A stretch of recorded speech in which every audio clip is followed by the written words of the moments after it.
What's going on, guys? Welcome back to a brand new video. Welcome into Clutch B-Ball. And today I'm going to be talking about Zion Williamson's biggest flaw, and no, that is not his turnovers and that's not his jump shot. Even though his jump shot does need work, it is clunky, but he did prove he could shoot it from the outside when wide open. But the reason why I do not think he could perform it off the dribble until he fixes his mechanics, because he does not have a fast release and he does have a low set point. But everyone's going to be like, Curry has a low set point, but he's a very fast release and he does have a faster handle. And Zion Williamson, his handle isn't exceptionally great yet because he doesn't get low gravity to the floor yet, which causes some turnovers of dribbling the ball too high and over dribbling and getting out of control for sure. But he does need to get better for sure when it comes to his jump shot, his mechanics of his jump shot.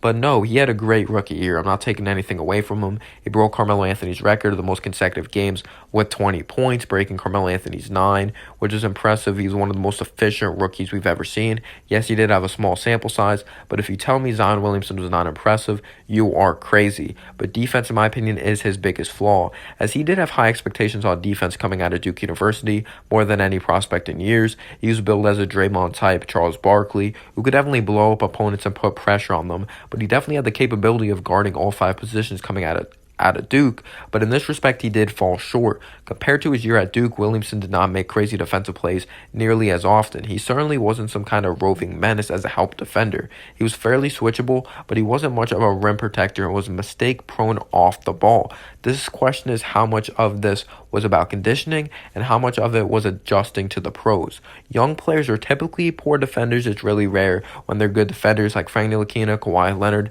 They were good defenders coming in, Stanley Johnson. Most of those players, it was complete opposite. They had good defense coming in, and their offense did not adjust yet. Clearly, Kawhi Leonard has been the only good offensive player out of those 3 players. Kawhi Leonard, Stanley Johnson, and Frank Ntilikina. Kawhi's game has developed on the offense side of the basketball. But like I said, young players are typically poor defenders, even if they look the part. Williamson was supposed to be an exceptional defender, but either way, maybe he wasn't thinking fast enough or couldn't expend the necessary energy on the defense side of the basketball. But I'm going to be giving you guys an example. I believe it was a week before the shutdown. The Pelicans hosted Minnesota. I believe the Pelicans went on to win that game, but I believe it was in the second quarter. Layman beat Williamson on a backdoor cut. I don't know if it was from laziness or miscommunication, but Williamson recovered when Layman mishandled the pass. But less than a minute later, Layman went backdoor again because Zion Williamson's head was turned and he was really ball watching. New Orleans visited the Wolves a week later, and once again, Williamson was matched up with Layman in the second quarter. Almost immediately, Layman fooled Williamson with a backdoor cut, and then even if it was a highlight or not, it was a bad defensive play by him. But less than a minute later, Layman got his highlight because of a bad closeout by Williamson.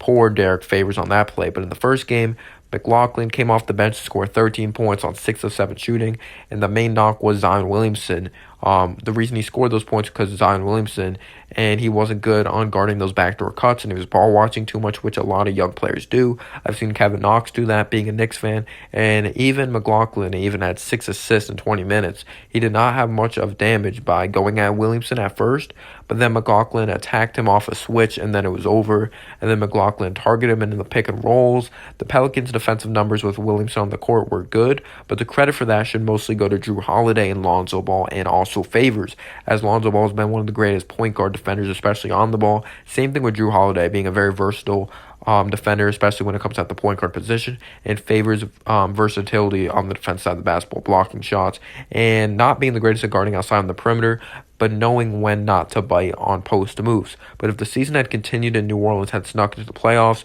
Williamson would have been hunted and his mistakes would have been under the microscope. But especially during the bubble, when Zion Williamson does come back, really watch out for this defense if he did improve not ball watching as much, and hopefully they really work with him on that when it comes to film for sure. But let me know down below your thoughts. Do you believe in this or not? I really do believe in it. I've watched the film on it. But smash the like button, click that subscribe button for more. Road to 30 subscribers. If we can get to 100 subscribers, that'll be amazing. And as always, guys, have a humble day or night. Peace out, y'all.